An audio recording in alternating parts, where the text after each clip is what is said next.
Senator King. Thank you, Mr. Chairman. Your opening statements are always erudite and thoughtful, but I thought today's was particularly so. You touched on all the important points that have really formed the basis for this hearing, so I want to thank you for that.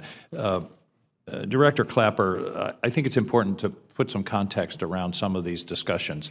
One of the most important things to me is that your public statement in October, along with Jay Johnson, was prior to the election, and you were simply telling facts that you had observed. And in my experience of reading intelligence community communications, it's one of the more unequivocal that I've seen. You've stated here you have high confidence in those conclusions, that the Russians were behind it, that it was intended to interfere with our elections, and that approval went to the highest levels of the Russian government.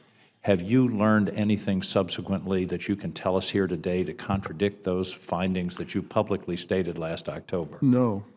In fact, if anything, what we've since learned just reinforces that statement of the 7th of October.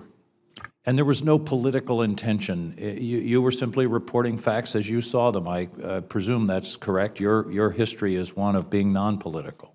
Absolutely. I felt particularly strongly, as did Secretary Johnson, that we owed it to the American electorate to let them know what we knew. Now, people in Maine are skeptical, and they want to have evidence and proof, and I'm hearing from people, prove it. The problem, as I understand it, is the desire to provide evidence that is convincing that your conclusions are correct versus the danger of compromising national security on sources and methods. Can you sort of articulate that? Because I think that's an important point. We have invested billions, and we put people's lives at risk to glean such information. And so if we were to fulsomely expose it in such a way that would be completely persuasive to everyone, then we can just kiss that off, because we'll lose it. And then that will endanger imperil our ability to provide such intelligence in the future. And that's all the dilemma that we have in intelligence. We want to be as forthcoming and transparent as possible, but we feel very, very strongly, as we do in this case, about protecting very fragile and sensitive sources and methods. Let's again turn to a question of context. What we saw in this country this fall, and going back actually almost a year, was an example of a Russian strategy that's been playing out in Europe for some time, that includes not just hacking, as you said, but disinformation, propaganda. I heard just from a senior commander, I took a break here from the hearing in Europe, that Russia is actually buying commercial TV stations in Western Europe at this point. And this is a comprehensive strategy that we've seen playing out in Eastern Europe, and also there was a report this morning that they are funding one of the candidates for the presidency of France in the election this May.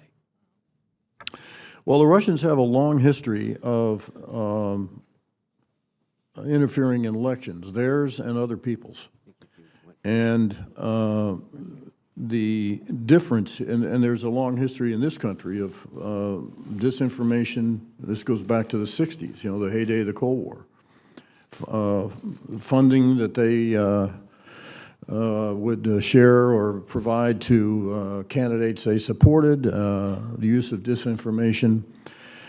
But I don't think that we've ever encountered a more aggressive or direct campaign to interfere in our election process than we've seen in this case. And there are so many more channels of disinformation today than there were in the past. One final point. That's exactly right, and that's a very key point about of course, the cyber dimension and social media and all these other modes of communication that didn't exist in the Cold War.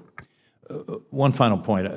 We had a meeting with a committee with a group of representatives from the Baltic states, and I know the chairman was just in the Baltic states. I asked them, and they are just deluged with this. I mean, they have been warning us about this for years, about the messing around with elections. I said, so what do you do? How do you defend yourself? And they said, well, we're trying to defend ourselves in various ways, but the best defense is for our public to know what's going on so they can take it with a grain of salt. I thought that was a very interesting observation because their people now say, oh yeah, that's just the Russians.